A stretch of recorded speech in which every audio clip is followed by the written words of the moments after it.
नमस्कार, आप देख रहे हैं अनोखी आवाज और मैं हूं आपके साथ अनुष्का।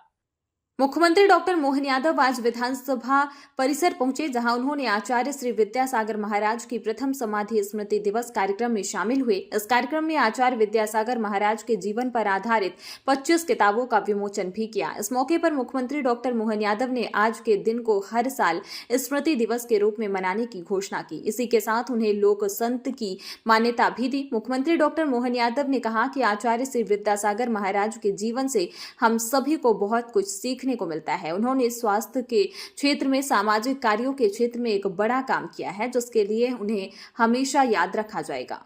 तो मैं आज के अवसर पर आपका अभिनंदन भी करता हूँ, आपका आशीर्वाद चाहता हूँ। और चूंकि ये बात सही महाराज जी कि हम लोग की दुनिया के लोग हैं, तो ऐसा अद्भुत आपका मन बड़ा है कि आप वहां से बैठ करके आप तो अपने श्रीफल से आनंद बरसा रहे हैं और हमको लोग की दुनिया में कोई पगड़ी पहना रहा, कोई माला पहना रहा, कोई क्या कर रहा, कोई क्या कर रहा, समझ नहीं पा रहा हो क्या रहा है। इस दुनिया में दोनों तरह की बात दिखाई दे रही है। जो सब कुछ छोड़ के बैठे हैं उनके सामने नाटक करने से फायदा क्या है।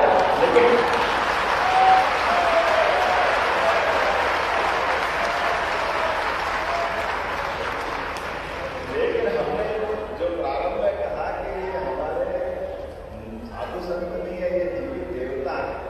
जैसे बच्चों के प्रति माँ बाप का प्यार होता है, स्नेह होता है, दुलार होता है, भाव होता है, ये लाड़ आप लुटाते रहते हैं। हमारी नादानियों पे हंसते भी रहते कि ठीक है तुम्हारी इच्छा जो कर लो, असली में तो नहीं जाना ना तुमको जाना है और हमको भी पहुंचाना है। मैं आपको पुनः प्रणाम करता हूँ, अभिनंदन करता हूँ और उम्मीद करता हूँ कि आपका मार्गदर्शन सदैव मिलता रहेगा। एक बार फिर मध्य प्रदेश सरकार की ओर से मैं आपका अभिनंदन करता हूँ और कुछ बातें बता देता हूँ। अपने महाराज जी के स्मरण के लिए हम भोपाल में भी एक अच्छा स्थान बनाएंगे, जिससे महाराज जी की स्मृतियाँ यहाँ जुटी है। पुण्यतिथि है और मेरे आंखों के सामने वो दृश्य दिखाई दे रहा है जब महाराज साहब यहाँ स्वयं पधारे थे और उनका वो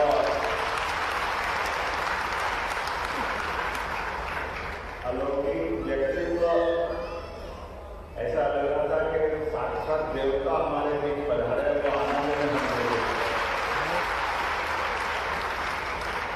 हमने चर्चों से आमतौर पर मनुष्य को ही देखा है, इसलिए देखने में कई बार हमारा दृष्टि दोष हो सकता है। लेकिन कुछ ऐसे अलौकिक दिव्य दर्शन होते हैं जिसमें हमको एहसास ही नहीं होता और जो होता वो अलौकिक होता, वो अपना जीवन धन्य करने वाला होता।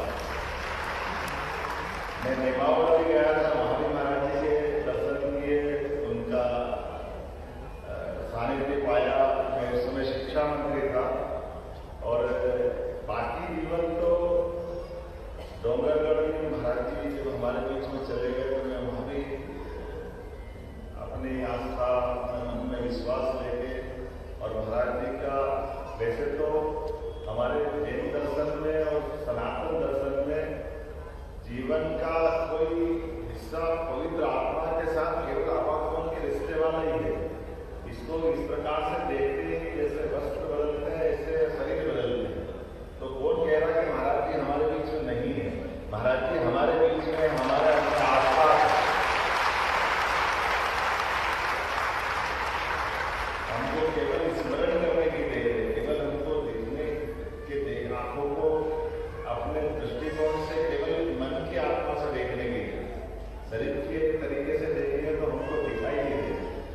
और इससे तो कहा ही गया कि वेदवाद के लिए यद पिंडे तद ब्रह्मांड है, जैसा पिंड होता है वही ब्रह्मांड होता है। इस खबर में फिलहाल इतना ही। अन्य खबरों के लिए देखते रहिए अनोखी आवाज।